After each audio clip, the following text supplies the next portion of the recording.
Imagine waking up on Christmas Day, ready to embrace the festivities to the fullest. Opening presents, attending Mass, and enjoying lunch with your family. But then, everything you thought you knew about our place in the universe is shaken forever. That's what happened in the small town of Warminster in Wiltshire, England, one of the most puzzling and enduring mysteries regarding UFOs of the 20th century.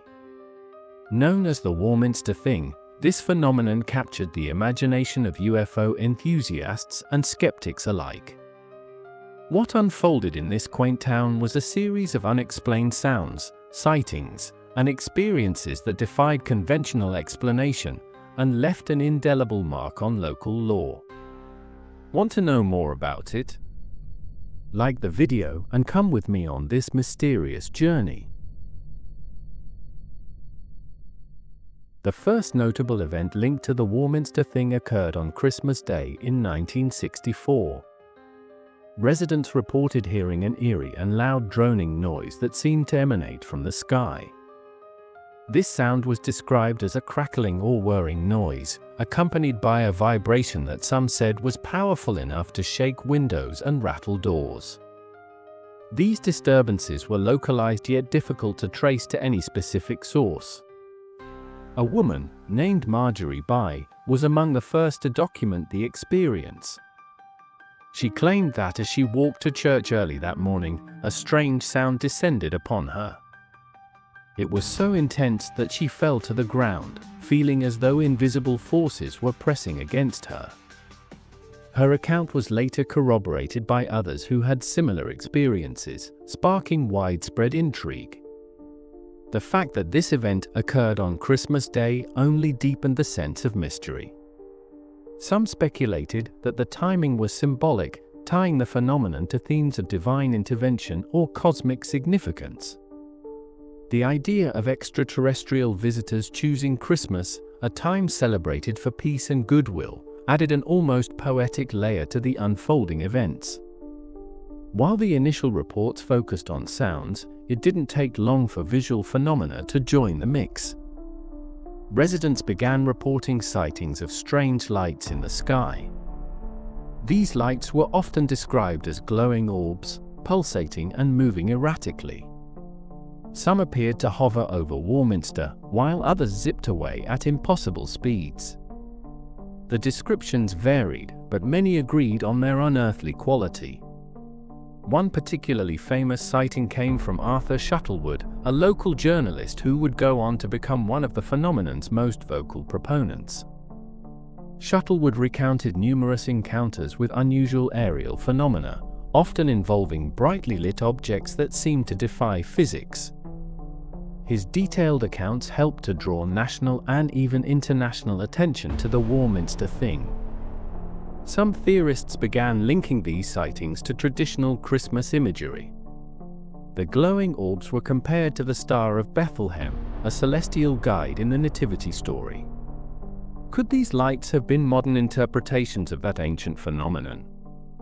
Others noted the resemblance between the swift, darting movements of the lights and the descriptions of Santa's sleigh, adding a whimsical but intriguing angle to the discussion.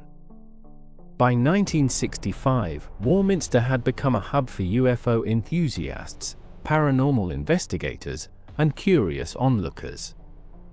The area surrounding Cradle Hill and Clay Hill became popular spots for sky watching, as these locations seemed to attract the most activity. Visitors camped out overnight, hoping to catch a glimpse of the mysterious lights or hear the strange noises that had become synonymous with the town.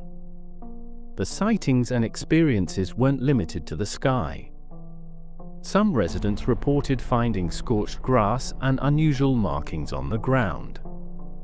Others described livestock behaving erratically or refusing to approach certain areas. The combined weight of these accounts further deepened the mystery, as no scientific or natural explanation could adequately account for the breadth and consistency of the reports. Numerous theories emerged to explain the Warminster Thing.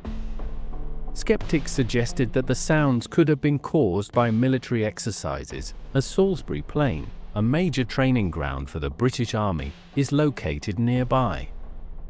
The area was known for hosting exercises involving artillery and aircraft, which could theoretically produce loud, unexplained noises.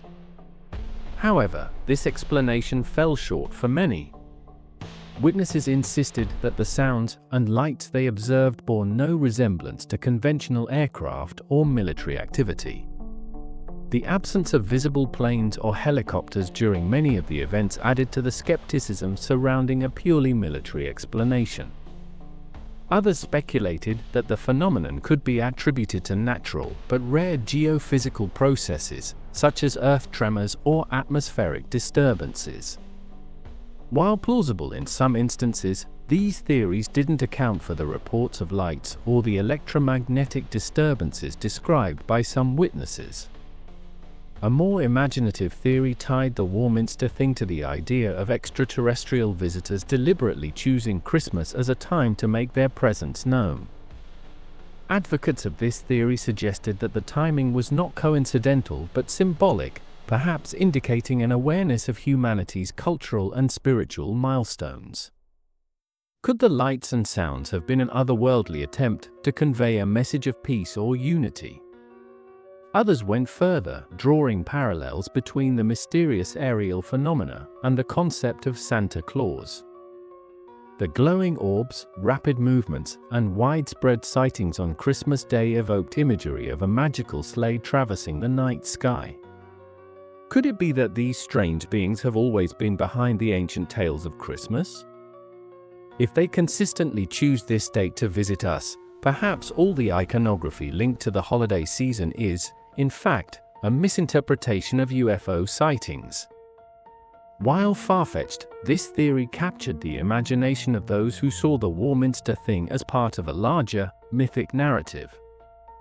By the 1970s, reports of the Warminster Thing began to decline, and the fervor surrounding the phenomenon gradually faded.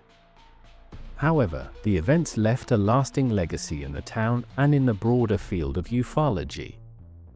Warminster became a symbol of unexplained aerial phenomena and a case study for how communities respond to the unknown. Today, Warminster still attracts visitors interested in its paranormal history.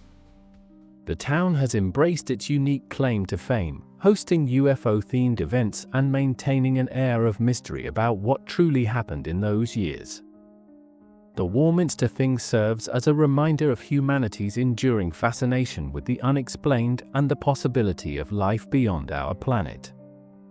The Warminster Thing remains one of the most intriguing UFO cases in modern history. Whether it was a result of military activity, natural phenomena, or something truly out of this world, it captured the imagination of people around the globe. For the residents of Warminster, it was a period of wonder, fear, and endless speculation. A moment when the boundaries between reality and the extraordinary blurred, leaving behind a story that continues to captivate to this day. Would you like to learn more about strange occurrences around the world? If so, like the video, subscribe, and share it with your friends.